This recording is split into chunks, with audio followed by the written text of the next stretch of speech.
প্রতিদিন এক ধরনের সবজি নয়, এক দিন এক ধরনের সবজি রান্না করলেই কিন্তু স্বাদ, ঘ্রাণ, পুষ্টি সব কিছুই পাওয়া যায়। হ্যালো এভরিওয়ান, আসসালামু আলাইকুম। কেমন আছেন আপনারা সবাই? আশা করছি সবাই খুব ভালো আছেন এবং সুস্থ আছেন। প্রচণ্ড বৃষ্টি হচ্ছে আর এই বৃষ্টিতে আমি চলে এসেছি সবজির বাজারে, কারণ আমি প্রতিদিন এক টাইপের সবজি রান্না করতেও পছন্দ করি না, আবার খেতেও পছন্দ করি না। আমি মনে করি বাজারে যেহেতু বিভিন্ন টাইপের সবজি আছে, তো এক দিন এক টাইপের সবজি রান্না করলে মুখের স্বাদটাও ঠিক থাকে, আবার পুষ্টিটাও ঠিকঠাক থাকে। তো এখন যেহেতু বর্ষাকাল চলছে, দেখতেই পাচ্ছেন প্রচুর শাপলা উঠেছে। তো আমি এখান থেকে কিছু শাপলা নিয়ে এসেছি বাসায় চিংড়ি মাছ দিয়ে খাওয়ার জন্য, কারণ এর আগে কিন্তু আমি শাপলা ভাজি করে খেয়েছি, আমার কাছে ভীষণ ভালো লেগেছে। আজকে চিংড়ি মাছ দিয়ে রান্না করব। পটল দিয়ে মাছ দিয়ে রান্না করব, আর একটা শুটকির তরকারি রান্না করব। কারণ অসুস্থ হওয়ার পর থেকে আমার কাছে মনে হচ্ছে শুটকির তরকারিটা আমার কাছে একটু বেশি ভালো লাগছে খেতে। আর অসুস্থতার জন্য যেহেতু ভর্তা বাটাবাটি করতে পারছি না, সেজন্য শুটকির তরকারি দিয়ে ভর্তার চাহিদাটা মেটাচ্ছি। চিচিঙ্গা দিয়ে তরকারি খেতে আমি একেবারেই পছন্দ করি না, সেজন্য চিচিঙ্গা দিয়ে আমি হয়তো ভাজি করি আর নয়তো শুটকি দিয়ে রান্না করি। কিন্তু মাছ দিয়ে চিচিঙ্গার তরকারি রান্নাটা আমি মোটেও পছন্দ করি না। এটা আমার কাছে কেন জানি ভালোই লাগে না। আমার কাছে মনে হয় বেগুনের জন্মটাই হচ্ছে শুটকি দিয়ে রান্না করার জন্য, আর হচ্ছে ইলিশ মাছ দিয়ে রান্না করার জন্য। মানে এই দুইটার সাথে বেগুন কিন্তু খুব ভালো যায়। তো আমি সব কিছু কেটেকুটে ধুয়ে পরিষ্কার করে নিয়েছি, এখন জাস্ট রান্না বসিয়ে দিব। সবার প্রথমে আমি শাপলা তরকারিটা রান্না করব। আজকে কিন্তু বাজারে যখন শাপলা কিনেছি তখন ছোট চিংড়ি অনেক খুঁজেছি, মানে বৃষ্টির মধ্যেও আমি ছোট চিংড়ি খুঁজেছি, কারণ ছোট চিংড়ি দিয়ে শাপলা রান্না করলে অনেক ভালো লাগে। ছোটোবেলায় প্রচুর খেতাম। আমার কাছে মনে হয় শাপলা তরকারিটা ছোট চিংড়ি দিয়ে রান্না করলেই বেশি ভালো লাগে। শাপলা তরকারিতে কিন্তু আমি মোটেও পানি ব্যবহার করব না, কারণ শাপলাতেই এমনিতে অনেক পানি।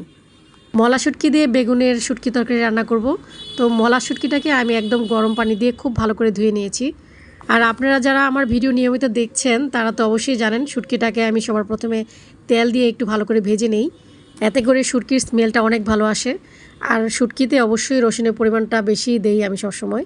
লেবু দিয়ে শুটকির তরকারিটা খেতে কিন্তু অসম্ভব লাগে আমার কাছে, সেজন্যই আর কি একটু কষ্ট করে হলেও আমি শুটকির তরকারিটা রান্না করার চেষ্টা করি। ছোটোবেলায় নানুর বাড়িতে যখন বেড়াতে যেতাম বর্ষাকালে, আর আমার নানুর বাড়ির চারপাশে কিন্তু আপনার বর্ষাকালে প্রচুর পানি উঠতো, মানে বিলের পানি। চারপাশে এত সুন্দর লাগতো দেখতে, মানে অসম্ভব ভালো লাগতো। আর আমি ঠেলা জাল দিয়ে কিন্তু অনেক চিংড়ি মাছ ধরেছি গাইস, মানে এত চিংড়ি মাছ ধরেছি, মাঝে মাঝে দেখা যেত ডুলার অর্ধেকটাই চিংড়ি মাছ দিয়ে ভরে যেত। কুচো চিংড়ি যেটাকে বলে, অনেক কুচো চিংড়ি ধরতাম, বিলের থেকে শাপলাও নিতাম। তো এগুলো দিয়ে মামি খুব সুন্দর একটা তরকারি রান্না করতো, সেই তরকারির স্বাদটা এখনও আমার মুখে লেগে আছে মনে হয়। এগুলো অবশ্য আমি খুব শখ করেই করতাম, আমার কাছে খুব ভালো লাগতো। তো এগুলো যখন বাসায় নিয়ে যেতাম আমি কিন্তু অনেক বকাও খেতাম। আমার ছোটোবেলার ছোট্ট একটা গল্প আপনাদের সাথে শেয়ার করেছি। আসলে এই মুহূর্তগুলো আমার কাছে অনেক অনেক ভালো লাগার একটা মুহূর্ত ছিল, দ্যাটস ওয়াই আপনাদের সাথে আমি শেয়ার করেছি। তো এখন আমি পটলের তরকারিটা রান্না করব।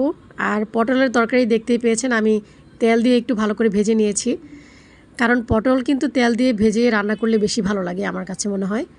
এখন মশলার সাথে আবার একটু খুব ভালো করে কষিয়ে নিব, কারণ তরকারি যত ভালো করে কষানো হবে তরকারির স্বাদও কিন্তু তত বেশি আসবে।